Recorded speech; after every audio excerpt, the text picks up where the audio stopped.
নমস্কার কৃষ্ণপ্রেমী গুণী শ্রোতাজনেরা। আগামী 16ই আগস্ট 2025 শনিবার শ্রীকৃষ্ণ জন্মাষ্টমী মহোৎসব।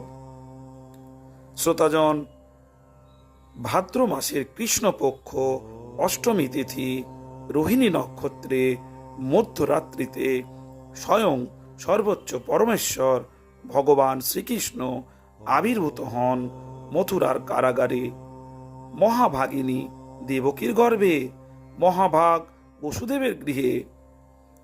এই আবির্ভাবের উদ্দেশ্য ছিল পরিত্রাণয় সাধুনাম বিনাশায় চ দুষ্কৃতাম, ধর্ম সংস্থাপনার্থে সম্ভবামি যুগে যুগে। শ্রীমদ্ ভগবত গীতায় ভক্তদের রক্ষা, অধার্মিকদের বিনাশ ও ধর্মের পুনঃপ্রতিষ্ঠা, এই ত্রিবিধ উদ্দেশ্য পূরণের জন্যই ভগবান অবতীর্ণ হন, এ কথাই বলা হয়েছে। শ্রীমদ্ ভগবত গীতা এই কথা বলে যে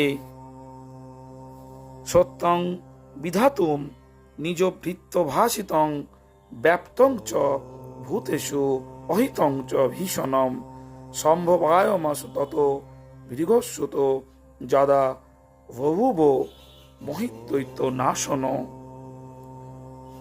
এই জন্মাষ্টমী ব্রত পালনের নিয়ম হল নির্জলা বা ফলাহার উপবাস ভোর থেকে মধ্যরাত পর্যন্ত, শ্রীমদ্ ভাগবত পাঠ ও কীর্তন, দিনভর কৃষ্ণলীলা শ্রবণ ও হরিনাম সংকীর্তন, দুধ, দই, মধু, ঘি, ফলের রস দিয়ে শ্রীবিগ্রহ স্নান করাতে হয়, মধ্যরাত্রি আরতি ও মহাপ্রসাদ বিতরণ করতে হয়।